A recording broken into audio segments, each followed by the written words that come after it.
Para nosotros es un grato placer, un grato privilegio que usted nos visite así, aunque sea de repente, en nuestro programa. A cada uno de ustedes, nuestros amigos, pues feliz sábado, que Dios les bendiga de manera especial.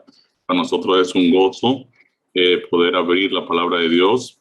Y lo que vamos a hacer hoy específicamente es que vamos a hacer una especie de síntesis de todo lo que hemos visto hasta ahora y vamos a valorar por qué en realidad es importante nosotros tener una correcta comprensión del Evangelio.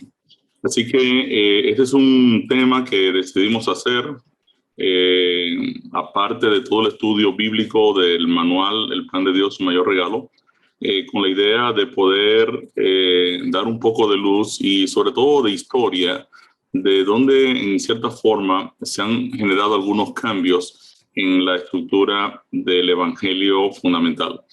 Y que ustedes puedan también considerar, profundizar un poco en la historia de la Iglesia. Es interesantísimo estudiar cómo el cristianismo desde los tiempos de Jesús hasta nuestra fecha pues se fue desarrollando. Hay un libro muy bonito titulado Hechos de los Apóstoles de Ellen Harmon de White. Hay también libros que no son necesariamente de nuestra iglesia. Historia del cristianismo es un libro también extraordinario, son 2 tomos grandísimos, pero que nos van reflejando cómo la iglesia fue evolucionando, tanto en su estructura organizacional, así también como en su teología, y qué cambios se fueron realizando en función del tiempo. Esto es bien importante analizarlo, porque de hecho hay un famoso refrán que dice que aquel que olvida su historia es capaz de volverla a repetir. Pienso que es importantísimo que nosotros conozcamos toda la historia de la iglesia cristiana y podamos también aprender un poco de las tensiones que hubieron a través de la historia en posiciones teológicas particulares. Casi todo lo que se cree hoy en día pues tiene un origen en los primeros 2 o 3 siglos del cristianismo. O sea, no es que se han inventado cosas nuevas hoy, es sencillamente que se están rescatando posiciones teológicas que muchas de ellas ya habían sido superadas y que volvieron de nuevo a resurgir en los últimos tiempos. Así que el tema de esta noche lo vamos a iniciar hoy, vamos a terminarlo el lunes, probablemente el lunes y martes.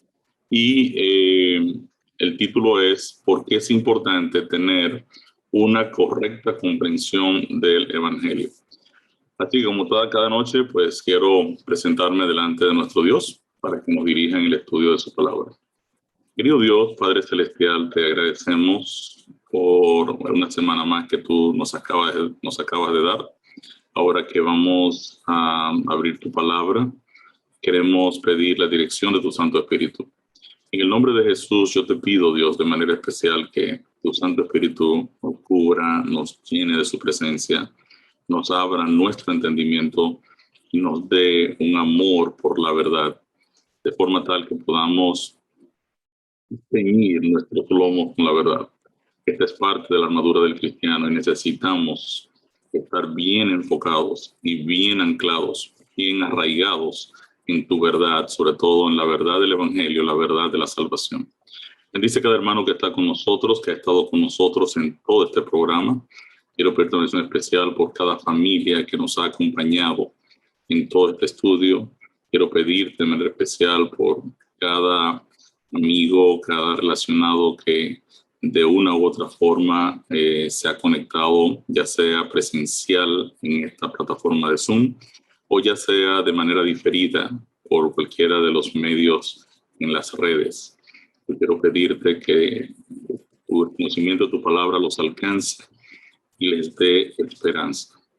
Esta esperanza, lo que tú nos has dado, la esperanza de la salvación, la esperanza de pasar la eternidad contigo.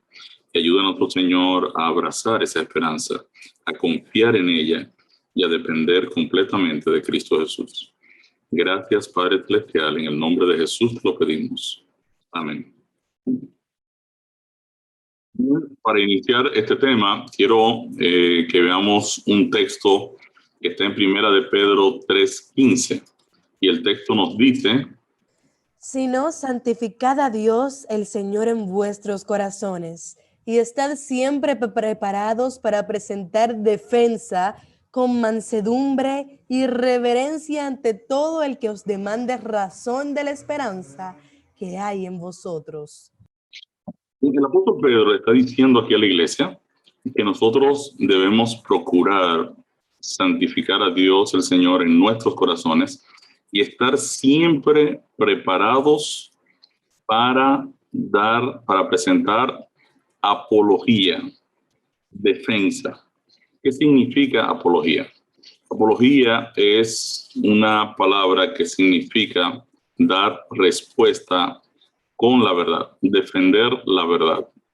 Quiere decir que cada creyente está siendo llamado por Dios a presentar defensa en favor de la verdad. Y esto es bien importante, sobre todo cuando nosotros vamos a tomar la decisión de ser maestros del Evangelio. Por lo general, el llamado de Dios a su iglesia es a compartir el plan de salvación, a ser discípulos. No todas las personas que están como maestros tienen un interés comercial o cobran un salario o cobran un ingreso por hacer este trabajo. De hecho, la gran mayoría de los miembros de la iglesia pues no son asalariados, son miembros como usted y como yo, a menos que sea un pastor, que ya es una persona que tiene una posición de cierto nivel de liderazgo, que está llamado a entrenar a los miembros de la iglesia. Pero la gran mayoría de personas que van a hacer la labor de enseñanza o de discipulado, por lo general, no tienen un interés económico o político o de liderazgo o de poder o de influencia, sino que lo están haciendo porque tienen una convicción de que el Evangelio es la solución al problema del ser humano y están deseosos de compartir la verdad de la salvación con las personas que aman. Entonces, como el criterio detrás de la predicación del Evangelio es el amor, el apóstol Pedro le dice a su iglesia: estén siempre preparados. Usted tiene que hacer una tarea, usted tiene que prepararse. Usted ha visto ya creo que es el tema número 78 de este programa hoy, y usted ha visto cómo nosotros hemos ido avanzando en el estudio de la palabra de Dios y cómo la estructura de la palabra de Dios conlleva una labor de investigación, de oración, de entrenamiento. Usted tiene que invertir tiempo en estudiar la Biblia. Tiene que hacerlo. Tiene que pasar tiempo con el Señor. Y la palabra dice que yo debo estar siempre preparado para presentar defensa. Apología, típicamente, la apologética se trata muchas veces de las discusiones en favor de la verdad. Y obviamente, como toda discusión, a veces puede ser muy tensionada, puede producir ciertos niveles de roce.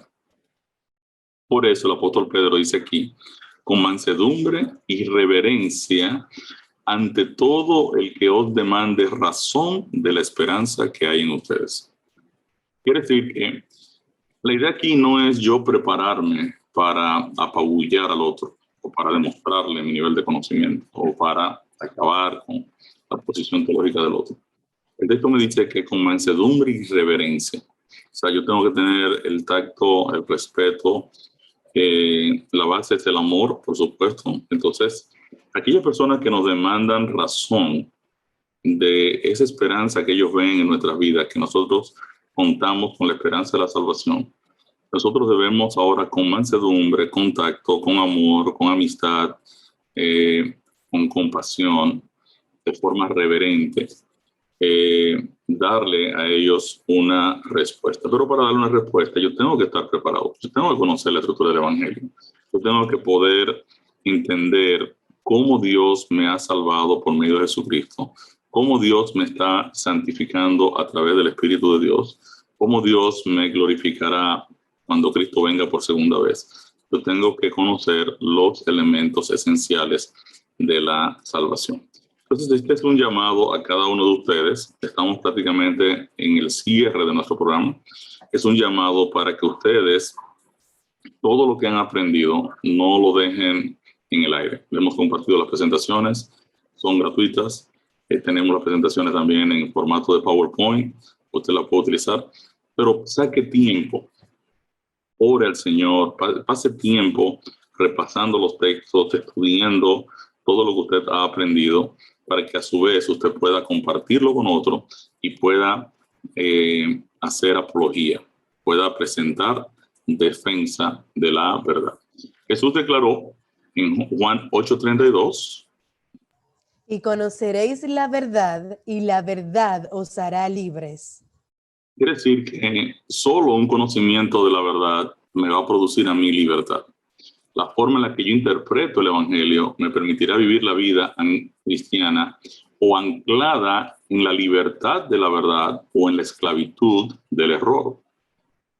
De hecho, hay ejercicios que se están haciendo en muchas iglesias cristianas que son bien esclavizantes.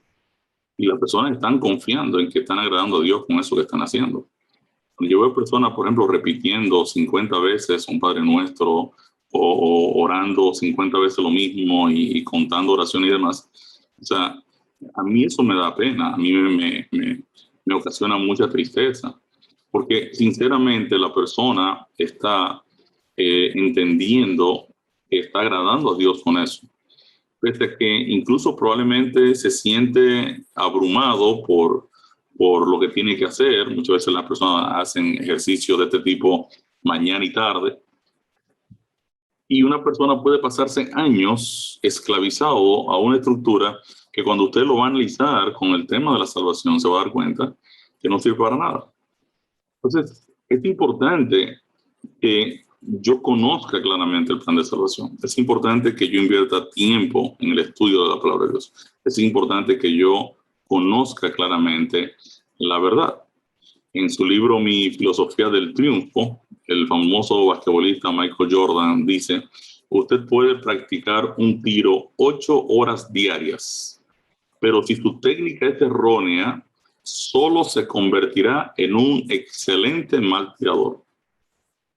Entonces, obviamente, no es solo que yo practique, sino que yo tengo que practicar correctamente. Dice, en el instante mismo, dice Michael Jordan en su libro, en el instante mismo que uno se aleja de lo básico, los cimientos se debilitan hasta derrumbar toda la estructura. Vuelva a lo básico, que elevará el nivel de todo lo que haga. Usted puede sacar una licenciatura en teología, una maestría, un doctorado en cualquier universidad del planeta. Sin embargo, si los planteamientos de la salvación han descartado el análisis del problema del pecado, el rol de la ley de Dios en la dinámica del Evangelio, cómo funciona la gracia de Dios, cómo la ley de Dios señala el pecado y cómo Dios me ha justificado, me ha santificado y luego me va a glorificar, usted se habrá convertido en un gran teólogo del error. Nunca se convertirá en un cristiano. Porque un cristiano, en esencia, es una persona que está consciente de que es pecador y está consciente de su necesidad de Cristo Jesús dirigiendo su vida en todo momento. La gran diferencia entre una persona cristiana y una persona que no es cristiana es sencillamente que el creyente conoce su condición de pecador y sabe que la única forma de él llevar fruto es permaneciendo en Cristo, porque separado de Cristo, él no puede hacer nada. Entonces el mundo está lleno de personas académicas preparadas que se han alejado de lo básico. Y es por ello que en su programa de revelar a Dios, Jesús utilizó personas sencillas y humildes con el deseo de obedecer. Cuando Cristo llegó a la tierra, él no utilizó a ninguno de los dirigentes religiosos del momento. ¿Por qué? Porque la teología de los tipos estaba equivocada. Ellos entendían que podían salvarse sin Cristo. Ellos entendían que ellos podían justificarse ante Dios sin la necesidad de tener un Salvador. Y el gran problema de Cristo es discutir con ellos en ese sentido. De hecho, cuando Jesús le dice y le reclama a los fariseos, ustedes escudriñan las Escrituras porque a ustedes les parece que en ellas usted va a encontrar la vida eterna, pero ellas dan testimonio de mí y ustedes no quieren venir a mí para tener vida. O sea, los tipos están estudiando tanto las Escrituras y no se están percatando del hecho de que a todo lo que estaba apuntando el Antiguo Testamento es la persona de Cristo. Yo les compartí a ustedes 318 profecías del Antiguo Testamento que fueron cumplidas en Cristo. Quiere decir que todo el testimonio del Antiguo Testamento apunta a Jesucristo como nuestro Salvador y Señor. Ese es, digamos, el valor del Antiguo Testamento. El valor del Antiguo Testamento es explicarme a mí cuáles iban a ser los elementos esenciales para yo poder definir quién era el Mesías que iba a venir. Y me da un conjunto de profecías que son cumplidas en Cristo. Entonces, mientras el Antiguo Testamento me apunta al que va a venir, el Nuevo Testamento ahora me certifica que esa persona en quien se cumplen todas esas profecías, esa persona es Cristo. Entonces, mientras uno me señala hacia el futuro, el otro me certifica y me dice, aquello que fue dicho por el profeta, mira, se cumple aquí en Cristo Jesús. Entonces, es importante que nosotros entonces entendamos cómo funciona la mecánica espiritual, cómo funciona. Yo no soy teólogo, no soy graduado en teología, no soy graduado en absolutamente nada, pero sí estoy bien preocupado por mi salvación. Soy una persona que me preocupo por estudiar, por leer, por conocer los detalles, pregunto mucho, pregunto a los pastores. Si veo dos pastores que tienen posiciones contrarias, entonces los confronto. Entonces terminamos llegando a una conclusión determinada. Pero yo no me voy a detener a consumir lo que todo el mundo me diga. O sea, yo voy a investigar, voy a seguir adelante, voy a preocuparme por conocer. Y ese es mi humilde consejo para cada uno de ustedes. Preocúpese por conocer. Hoy en día se promueve en el mundo una unidad en el amor. Y el principal líder mundial hoy en día habla mucho del amor. El amor y todos debemos amarnos. Ahora, solo que la palabra enseña que el amor, el ágape de Dios, se goza de la verdad. Si usted lee 1 Corintios 13:6, dice, el amor se goza de la verdad, no se goza de la injusticia. Entonces Dios nunca pedirá que la verdad se una al error. Y esto yo creo que es también básico. Cuando yo veo que un líder religioso está llamando a unirnos en el amor con personas que ni siquiera creen en Cristo, yo digo, pero ¿cómo puede hacerse eso? La expresión del amor de Dios, yo la puedo ver en la cruz de Cristo, en el sacrificio supremo, lo que viene a ser el amor incondicional de Dios, cómo Dios se entrega por mi salvación. Entonces, ¿cómo tú me pides a mí que me una, por ejemplo, a un sector de religiones orientales que ni siquiera creen en la Biblia? De hecho, ni siquiera creen en una deidad. Entonces, ¿cómo es posible que nos podamos unir en amor con personas que no conocen la verdad? Entonces, aquí volvemos de nuevo a lo que yo les decía ayer. Nunca se desconecten del tema de la salvación. Yo veo a un líder religioso, cristiano, diciendo que nos podemos unir en amor con personas que ni siquiera conocen a Jesús. yo automáticamente tengo que descartar a esa persona. Y la tengo que descartar porque a la luz del Evangelio, esa persona está haciendo una propuesta que es imposible de lograr. Jesús dijo, vayan y prediquen el Evangelio a los que no lo conocen. No vayan y únanse a ellos. ¿Ven la diferencia? Vayan y conéctenlos a ellos conmigo. Yo soy la salvación. No se unan o presenten un discurso de unidad con personas que no me conocen. Eso es lo que se llama un sinsentido del Evangelio. En Mateo 7, 21 al 23, vamos a analizar este texto esta noche. Lo vamos a analizar bien en detalle. Vamos a leerlo completamente. Vamos a pedirle aquí a Génesis que nos ayude. No todo el que me dice, Señor, Señor, entrará en el reino de los cielos, sino el que hace la voluntad de mi Padre que está en los cielos. Muchos me dirán en aquel día, Señor, Señor, ¿no profetizamos en tu nombre, y en tu nombre echamos fuera demonios, y en tu nombre hicimos muchos milagros? Y entonces les declararé, nunca os conocí, apartaos de mí, hacedores de maldad. Aquí tenemos una situación.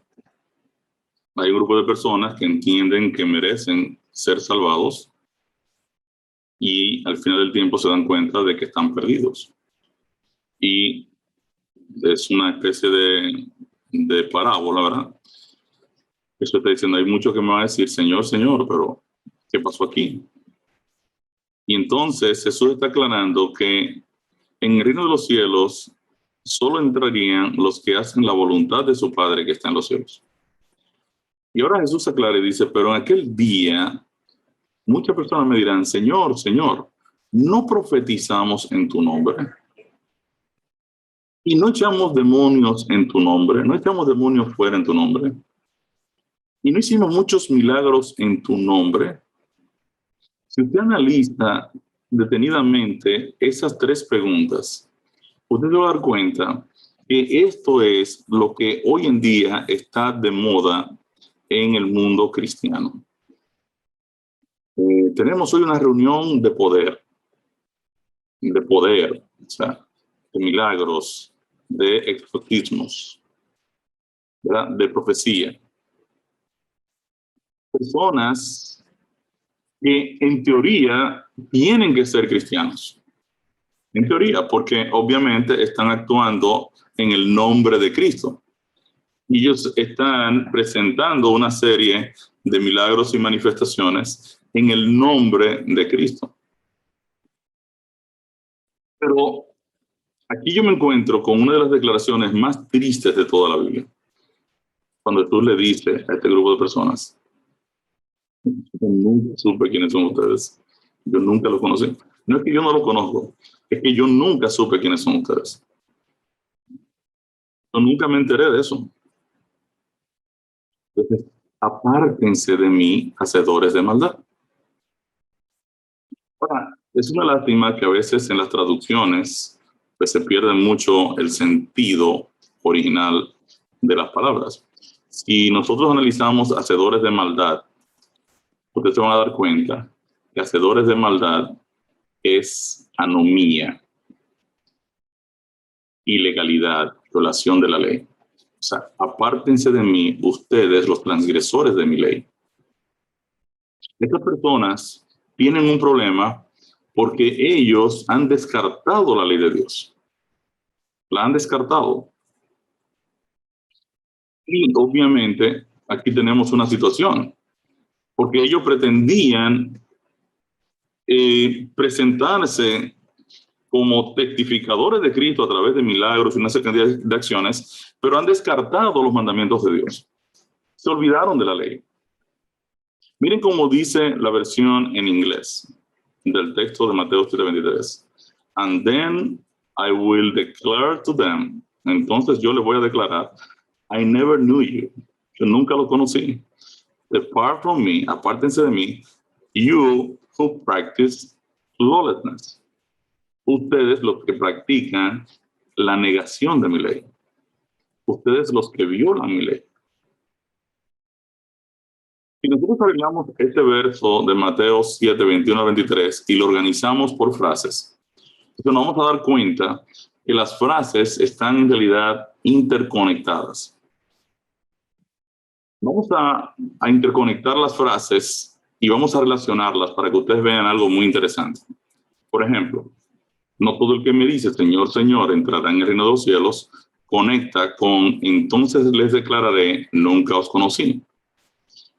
Sino el que hace la voluntad de mi Padre que está en los cielos, conecta con apartados de mí los que no guardan mi ley. En otras palabras, esta frase, no todo el que me dice Señor, Señor, entrará en el reino de los cielos, está relacionada con la declaración y entonces les declararé, nunca os conocí. Ahora bien, siempre que en la Biblia aparece un nombre repetido 2 veces, se infiere una relación estrecha. Siempre que usted ve en la Biblia un nombre repetido 2 veces, es porque el que está haciendo la declaración o conoce bien o entiende que conoce bien a la persona que está llamando. Por ejemplo, usted se encuentra en la historia de Abraham, cuando Dios se le aparece a Abraham, que le dice en Génesis 22, 11 y 12, Abraham, Abraham. Dios está llamando a Abraham. La Biblia dice, Dios dice que Abraham es su amigo. A mí me gustaría que Dios diga eso también de mí, que lo diga también de cada uno de ustedes. Pero Dios está llamando a Abraham, Abraham, Abraham. También en el caso de Jacob, en Génesis 46, 2, ustedes se van a encontrar que dice, Dios le dice, Jacob, Jacob. Moisés, Moisés, en Éxodo 3, 4. Samuel, Samuel, cuando Dios se le aparece a Samuel en sueños y lo llama, así inicia el libro de Samuel. Marta, Marta, dice Jesús, que te veo muy afanada, pero es un llamado de cariño, es una persona que conoce a otro. Simón, Simón, eso está hablando aquí con Pedro, y lo llama 2 veces. Simón, Simón. Cuando Jesús se le aparece a Saulo, dice, Saulo, Saulo, ¿por qué me persigues? Cuando Jesús está en la cruz, dice, Dios mío, ¿por qué me has desamparado? Ahora, estas personas están declarando, Señor, Señor. Y eso está diciendo, no todo el que me dice, Señor, Señor, no todo el que me está llamando como si tuviera confianza conmigo, entrará en el reino de los cielos, sino el que hace la voluntad de mi Padre que está en los cielos.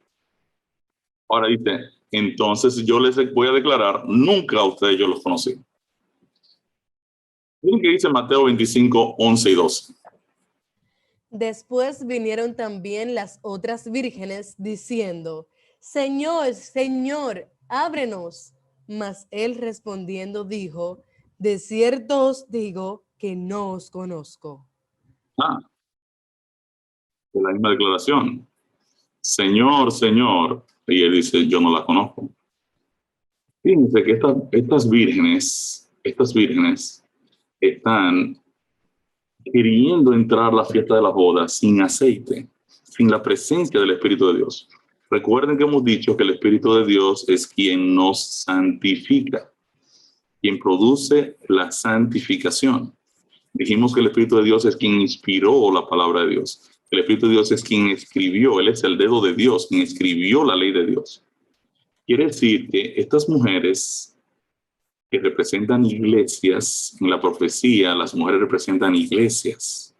Habían 5 mujeres verdaderas que tenían aceite y tenían relleno de aceite, tenían un depósito adicional de aceite, tenían la presencia del Espíritu de Dios, entraron a la fiesta de bodas, pero 5 se quedaron sin aceite y no pudieron comprar, no encontraron dónde comprar cuando llegó el novio. En otras palabras, cuando Cristo llegó, estas iglesias no tenían aceite. Y el novio les dice cuando tocan a la puerta, Señor, Señor. Fíjense, el mismo llamado de afinidad. Son cristianos, por Dios. O sea, para usted llamar a Jesús Señor, Señor, es porque usted entiende que usted está en cierta manera relacionado con Cristo. Y el novio le dice, yo no sé quiénes son ustedes, yo no las conozco. Ahora, en realidad, estas vírgenes, ¿verdad? Nunca les interesó una relación con Cristo como Señor. Nunca quisieron. En otras palabras, cuando usted va a llamar a Jesús como Señor, Señor es una palabra que indica dueño. En otras palabras, el Señor de la hacienda está dando estas instrucciones. ¿A lo que? A los siervos, a los empleados. Cuando yo declaro que Dios es mi Señor, es porque yo me estoy viendo como su siervo. Yo estoy dispuesto a obedecer. Esta relación Señor-siervo entre Dios y nosotros es el resultado de yo reconocer al Dios redentor y al Dios creador. En otras palabras, mientras yo no reconozco a Dios como mi redentor, no lo voy a reconocer como mi Señor para obedecerlo. Y yo no voy a reconocer a Dios como redentor mientras no lo reconozca como el creador. Quiere decir que la frase misma Señor implica una relación de siervo-dueño, donde el siervo está dispuesto a obedecer los principios y los mandamientos de su Señor. Cuando yo reconozco a Dios como mi Señor, es sencillamente, ¿por qué? Porque yo quiero ser su siervo, yo quiero obedecerlo. Y yo lo quiero obedecer porque yo sé que Él me amó. Yo lo reconozco como mi redentor. O sea, yo sé que yo puedo confiar en obedecer a Dios, aunque yo no entienda probablemente lo que me está pidiendo. En otras palabras, yo sé que quizás estoy vendiendo un proyecto de ingeniería y probablemente me estén pidiendo un soborno y yo necesito el proyecto y necesito el dinero. Y digo, bueno, pero lo más fácil es dar el soborno. Pero el Señor me está diciendo, no, es que tú no eres de los que sobornan, porque yo estoy diciendo aquí que no lo hagas. En mi palabra te estoy diciendo que no lo hagas. Yo no lo entiendo porque yo necesito el dinero, necesito el proyecto y ahora me encuentro con que el Señor me está diciendo, no, no lo hagas. ¿No? Yo sé que Dios me ama y que por una razón me lo está diciendo, aunque yo ahora mismo no entiendo lo que significa el soborno. Entonces, bueno, yo lo voy a hacer porque la palabra de Dios me lo está diciendo, aunque realmente yo no lo entienda en este momento. Entonces, el problema de estas mujeres es que están llamando a Jesucristo como Señor, pero en realidad no quieren tener una relación con Cristo. No quieren tener una relación de obediencia con Cristo. Y son una réplica de las mujeres que profetizó Isaías. Y vamos a ver este texto con cuidado en Isaías 4.1, porque Isaías 4, en Isaías 4.1, el profeta Isaías está hablando de la situación de las iglesias cristianas en este tiempo. Miren cómo dice el texto. Echarán mano de un hombre 7 mujeres en aquel tiempo, diciendo, nosotras comeremos de nuestro pan y nos vestiremos de nuestras ropas. Solamente permítenos llevar tu nombre, quita nuestro oprobio. En aquel tiempo, está hablando para el futuro, 7 mujeres. 7 es un número bastante interesante porque implica que 7 implica completo. O sea, significa que una gran cantidad de mujeres, de iglesias, dirán en aquel tiempo, mira, nosotros no vamos a comer tu pan, no vamos a comer tu palabra. Tampoco nos vamos a vestir de tu justicia. Nosotros vamos a presentar nuestras obras como justicia y vamos a utilizar nuestra palabra, no vamos a utilizar la tuya, no nos vamos a alimentar de tu palabra. Lo único que nosotros queremos es tu nombre.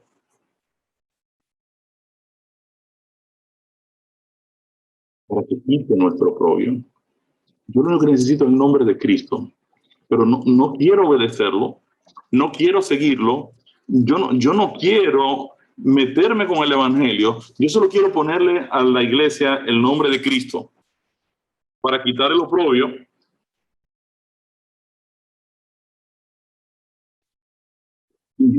Jesús dice que estas personas decían, en tu nombre, en tu nombre, en tu nombre hicimos esto, en tu nombre, en tu nombre. Lo único que nos interesa es tu nombre, pero no nos interesa ni tu pan, ni tu palabra, ni tu ropa, ni tu justicia. Entonces, las vírgenes sin aceite no entraron a las bodas del Cordero por un problema de aceite. El problema de estas iglesias que claman Señor, Señor, es que pretenden tener el Espíritu Santo, pero sus manifestaciones son una falsificación del don. Y esto es bien serio. Esto es bien serio, porque lo que estamos diciendo aquí es, y lo que la palabra de Dios me está diciendo aquí es, yo tengo que tener mucho cuidado con dejarme guiar por personas que dicen Señor, Señor, y que hacen milagros y que hacen una serie de cosas, cuando en realidad han descartado la ley de Dios y no quieren obedecer a Dios.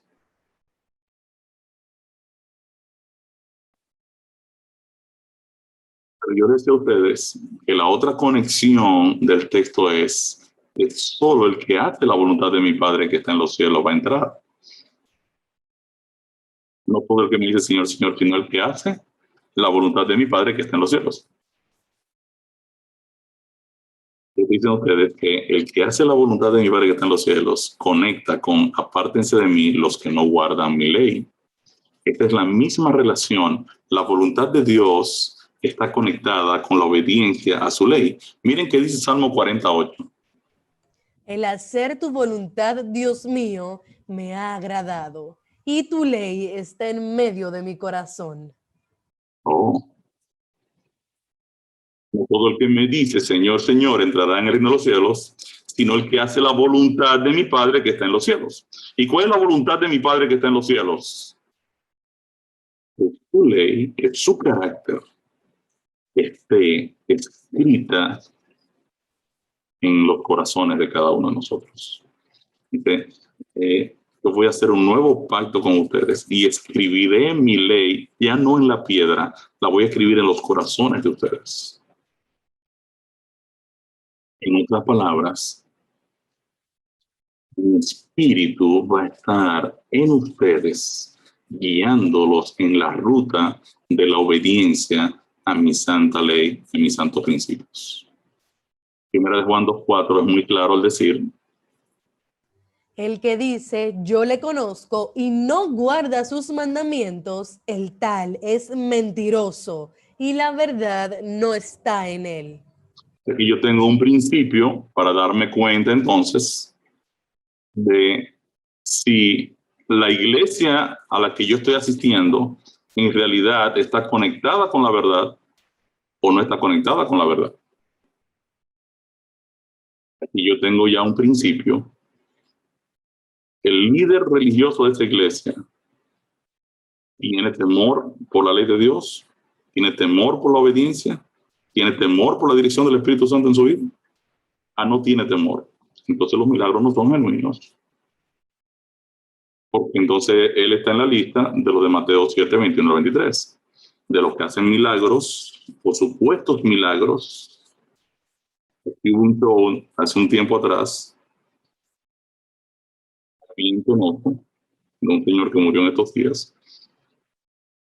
Y todo el mundo cristiano se tiró a apoyar a este tipo que al final los que dirigieron el evento se dieron cuenta de que era una falsificación total. Esto nos pasa en las narices, y le está pasando en las narices a líderes cristianos que no reaccionan y quieren seguir en el mismo show de los milagros y de las cosas, y no se está dando cuenta de que en realidad por ahí no es la solución al problema.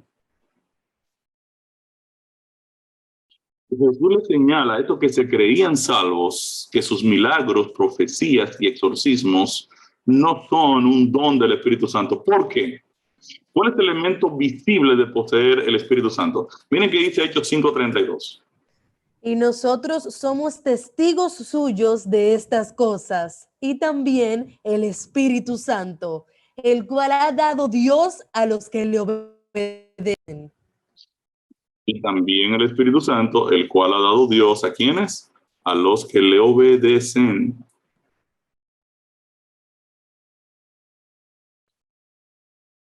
Entonces, hoy en día hay un serio problema de aceite en el mundo cristiano.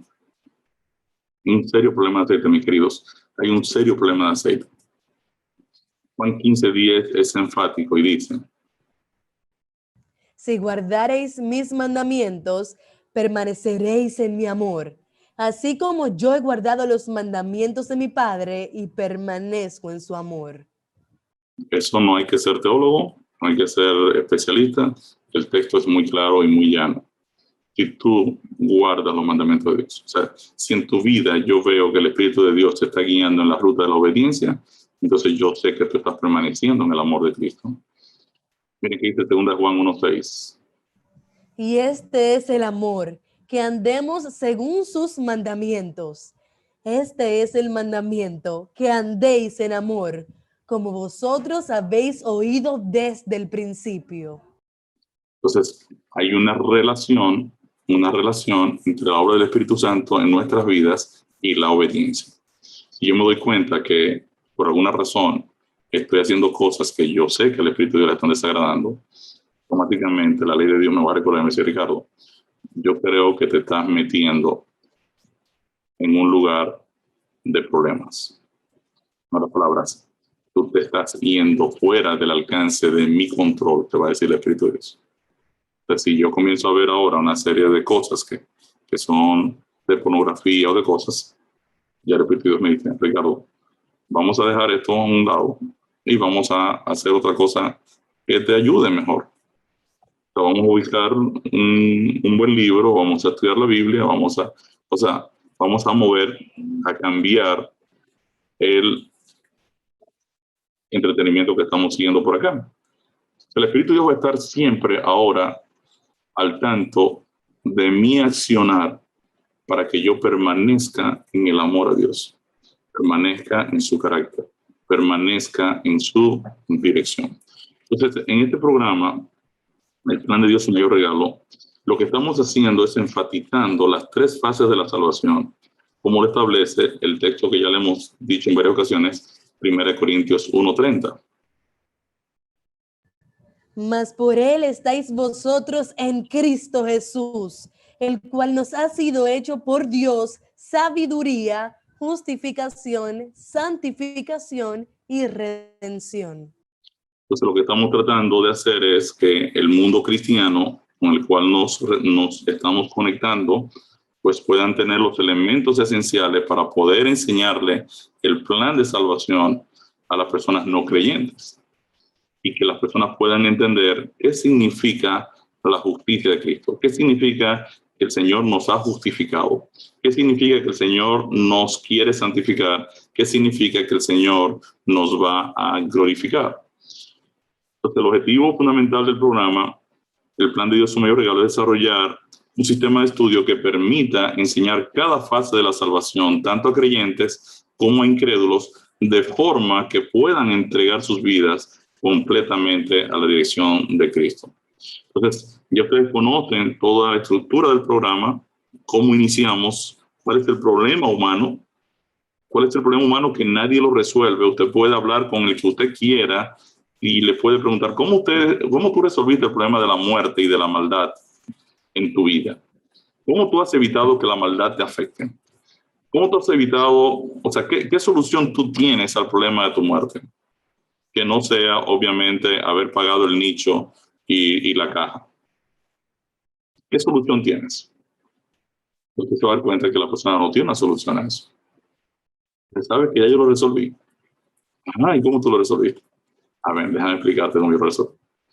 Yo te voy a hablar de cómo en realidad yo no lo resolví, yo lo recibí de alguien que sí lo resolvió. ¿Y quién lo resolvió? Ah, mira, Jesús lo resolvió. Jesús resolvió el problema de tu muerte. Y Jesús te llama para tener vida eterna. Entonces, a esta persona tenemos que llevarla por la ruta de su realidad. Tú eres un pecador, el pecado está presente en tu vida, el pecado te gobierna y te esclaviza, el pecado te condena a muerte. Y obviamente a esa problemática tú no tienes una solución. Ahora, Dios, ¿cómo tú sabes si eres pecador? Entonces, mira, Dios te ha dado su ley, sus mandamientos para mostrarte tu pecado y la necesidad de un Salvador. Y obviamente el Señor en la Biblia te muestra su evangelio y cómo a través de su plan Él te liberta de esta problemática, alcanzando la vida eterna para ti en Cristo Jesús. Entonces es importante que nosotros comprendamos toda esta secuencia. Es importante que nosotros la entendamos, la memoricemos, conectemos con los textos bíblicos. Y a la medida que usted comience a estudiar la Biblia, usted se va a dar cuenta que toda la Biblia está conectada o con una parte del Evangelio, o con dos partes, o con tres partes, o con todo. Se va a dar cuenta que las historias bíblicas pues tienen todos los elementos necesarios para enfatizar toda esta estructura, y Dios de diferentes maneras nos la presenta. Entonces la misión de la iglesia es predicar el evangelio, y por medio de este, cómo Dios nos liberta del problema del pecado. Y esa es la razón de por qué existe la iglesia cristiana. Mire que dice Marcos 16, 15 y 16. Y les dijo: id por todo el mundo y predicad el evangelio a toda criatura. El que creyere y fuere bautizado será salvo, mas el que no creyere será condenado. Entonces, eso fue lo que Dios dijo. Eso fue lo que Jesús dijo a la iglesia. Vayan, prediquen el evangelio al mundo entero. Esa es la razón de por qué existe la iglesia cristiana. No existe para que un grupo de personas manipulen información. No existe para que un grupo de personas sean los que lleven el protagonismo del cristianismo. No. El protagonista del cristianismo es Jesús. Eso es lo que la Biblia enseña. O sea, nosotros creemos, y lo vamos a ver en el próximo estudio después de este tema, en el sacerdocio de todos los creyentes. Esto fue lo que Jesús dejó instituido en su palabra. Cada miembro de iglesia es un sacerdote. No hay nadie por encima de nadie en la iglesia de Cristo. Esto lo vamos a ver bien en detalle. Entonces nosotros vimos que en el tercer estudio de este programa vimos la frase en Cristo. En Cristo es donde Dios hace todo. El apóstol Pablo utilizó esa frase en Cristo. Dios nos perdonó a nosotros en Cristo, nos da el llamamiento supremo en Cristo. El propósito eterno se hizo en favor nuestro en Cristo. Y al conectarnos en Cristo, entonces hace de nosotros una nueva creación. Quiere decir que este concepto de en Cristo es fundamental. Dios nos justificó en Cristo y por medio de Él nos perdonó y nos redimió de la maldición de condena de la ley y del pecado, que es la muerte eterna.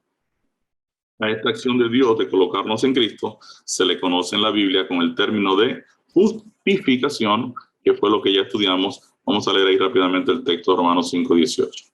Así que, como por la transgresión de uno vino la condenación a todos los hombres, de la misma manera, por la justicia de uno vino a todos los hombres la justificación de vida.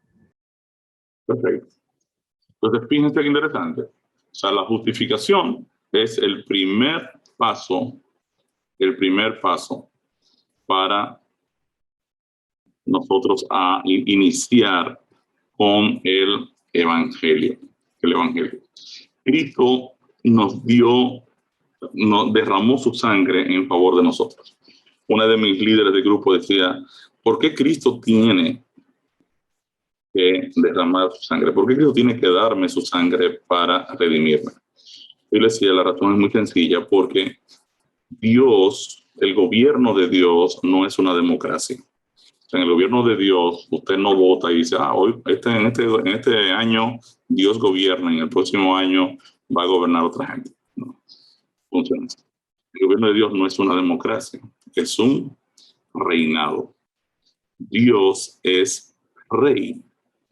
Rey. Quiere decir que para que nosotros podamos ser reyes, necesitamos linaje real, necesitamos sangre real. Y por eso Cristo derrama su sangre en nuestro favor. Para ahora nosotros ser partícipes del reino de Dios. Por eso la Biblia dice que nosotros seremos reyes y sacerdotes. Seremos reyes y sacerdotes porque compartimos con Cristo, ¿verdad?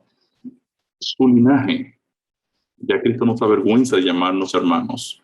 Dios nos declara como hijos de Él. Quiere decir entonces que ahora nosotros somos partícipes del reino de Dios. Esto ocurre en la justificación. En la justificación, Dios toma al pecador perdido, lo perdona en Cristo, lo transforma y le revela su amor incondicional. Yo creo en eso. Entonces, esta justificación me guía al bautismo. Y aquí es donde yo voy a ser enterrado. Porque ese viejo Ricardo tiene que ser muerto. Tiene que ser muerto. Y tiene que ser resucitado una nueva criatura. El bautismo es la expresión pública del arrepentimiento. Ya el profeta Isaías había hablado de esto. Nosotros vimos este texto. Es un texto precioso en la Biblia. Isaías 1, 16 al 18, que nos dice: Lavaos y limpiaos, quitad la iniquidad de vuestras obras de delante de mis ojos. Dejad de hacer lo malo, aprended a hacer el bien. Buscad el juicio, restituid al agraviado, haced justicia al huérfano, amparad a la viuda. Venid luego, dice Jehová, y estemos a cuenta. Si vuestros pecados fueran como la grana, como la nieve serán emblanquecidos. Si fueren rojos como el carmesí, vendrán a ser como blanca lana. wow. ¿Qué quiere hacer Dios? Lavarnos, limpiarnos. Y nos manda a dejar de hacer lo malo, a hacer el bien, a buscar el juicio, restituir el agraviado. El simbolismo del lavamiento implica un cambio de actitud frente a la vida de pecado e iniquidad, implica la restitución del daño cometido. Hoy muchos que dicen haber experimentado el arrepentimiento no restituyen, ni se apartan del pecado, ni se apartan de la iniquidad. La restitución es el testimonio del arrepentimiento. En la historia de Zaqueo, en Lucas 19, 8, este proclamó públicamente la devolución de lo robado al momento de recibir a Jesús. En el verso 9, Jesús le dijo: hoy ha venido la salvación a tu casa. Importantísimo. O sea, si estoy experimentando el problema del pecado y he decidido ahora el arrepentimiento de que Dios transforme mi vida, la restitución es indispensable. Colosenses 2:2 explica entonces la experiencia del bautismo. Sepultados con él en el bautismo, en el cual fuisteis también resucitados con él, mediante la fe en el poder de Dios que le levantó de los muertos. En el bautismo yo doy testimonio público de que creí, acepté el evangelio, de aquí Dios perdona mis pecados y coloca a su Espíritu Santo, que va a iniciar ahora el proceso de la santificación. Es la obra del Espíritu de Dios de ir transformando mi manera de pensar. Ahora el Espíritu de Dios comienza a funcionar en mi vida, con la palabra, con la ley de Dios, con los principios, con las enseñanzas que aprendo en la iglesia, en los grupos, en la testificación. Ahora el Espíritu de Dios comienza ahora a cambiar mi vida, a transformarla, a hacer de mí una nueva persona, una nueva criatura. Primera de Pedro 1, 1 y 2 le asigna esta tarea de la santificación al Espíritu de Dios. Pedro a los expatriados de la dispersión, elegidos según la presencia de Dios Padre en santificación del Espíritu, para obedecer y ser rociados con la sangre de Jesucristo. Gracia y paz os sean multiplicadas. Si el Espíritu de Dios está dirigiendo mi vida, pues el carácter de Dios va a empezar ahora a funcionar en mí. nosotros nos convertimos en lo que contemplamos. La tercera fase del Evangelio, el tercer contraataque del Evangelio, ocurre en la segunda venida de Cristo. Todo el que permaneció en Cristo, entonces experimentará la transformación de un cuerpo mortal a un cuerpo inmortal, como dice Filipenses 3, 20 y 21. Mas nuestra ciudadanía está en los cielos, de donde también esperamos al Salvador, al Señor Jesucristo, el cual transformará el cuerpo de la humillación nuestra para que sea semejante al cuerpo de la gloria suya, por el poder con el cual puede también sujetar a sí mismo todas las cosas. Entonces, es la segunda venida de Cristo donde Dios nos va a dar cuerpos renovados, semejantes al cuerpo de Cristo, semejante al cuerpo de la gloria de Cristo. Entonces, nosotros hemos visto un evangelio que me salvó de la culpa y la condena, lo creí, lo acepté por medio del bautismo. El evangelio me salva en mi vida actual de que el pecado me gobierne y me esclaviza, y el evangelio me salvará de la presencia del pecado en mi vida. Nosotros creemos entonces en tres fases o tres etapas del plan de salvación. El evangelio me salvó, me salva y me salvará. Habíamos dicho que el pecado en Adán ocasionó la separación de Dios. Eso está implicado en la iniquidad. Vuestras iniquidades han separado ustedes de vuestro Dios, han separado del rostro de Dios. La separación, entonces, es un problema que ocasionó el pecado. La depravación, me resulta imposible producir algo que a Dios le agrada. Yo estoy depravado en el sentido de que yo no tengo forma de hacer algo que sea verdaderamente genuino a nivel de la justicia que Dios demanda. Y nos condenó. Separación, depravación y condenación son los tres elementos que están representados también en iniquidad, transgresión y pecado, las tres fases de la salvación. Entonces nosotros nos hemos dado cuenta que a través de toda la Biblia hemos alcanzado el propósito de 2 Timoteo 3:15, que nos dice: y que desde la niñez has sabido las sagradas escrituras, las cuales te pueden hacer sabio para la salvación por la fe que es en Cristo Jesús. Es el propósito de la Biblia, enseñarnos la estructura de la salvación por medio de creer en Cristo y permanecer en Él. Entonces vimos las economías de funciones, tanto el Hijo como el Espíritu Santo como el Padre, los tres están involucrados en la dinámica de nuestra salvación, y vimos que esta estructura macro del Evangelio, justificación, santificación y redención, también tiene una contraparte micro. O sea, yo acepto a Jesucristo como mi Salvador personal, públicamente participo del bautismo, ahora el Espíritu de Dios comienza a dirigir mi vida, y ahora Dios, cuando Cristo venga por segunda vez, me coloca en las mansiones celestes. Sin embargo, diariamente también ocurre el mismo proceso. Diariamente yo debo presentar mi pecado y confesarlo delante de mi Dios para que sea perdonado. Diariamente mis pecados deben ser perdonados y llevados a la cruz de Cristo. Diariamente yo debo morir al viejo Ricardo y resucitar en Cristo. Diariamente el Espíritu de Dios tiene que tomar el control de mi vida, y diariamente la Biblia dice que Dios me sienta en los lugares celestiales en Cristo.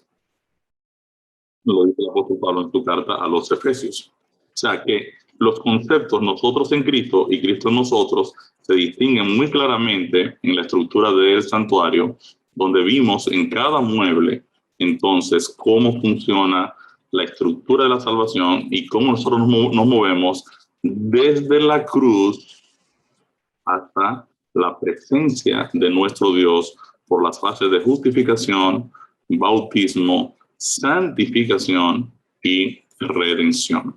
Entonces el lunes vamos a entrar a analizar qué pasó con la Iglesia católica que estuvo gobernando el cristianismo por los primeros 1500 años de la Edad Media. Cómo fue su modelo de salvación, por qué esta iglesia apostató de la iglesia cristiana primitiva y luego dónde entró la reforma protestante y qué situaciones se presentaron con las iglesias protestantes y dónde entonces debe estar todo el balance a la luz del evangelio. Y vamos a analizar entonces algunos elementos históricos en todo este proceso. Amén.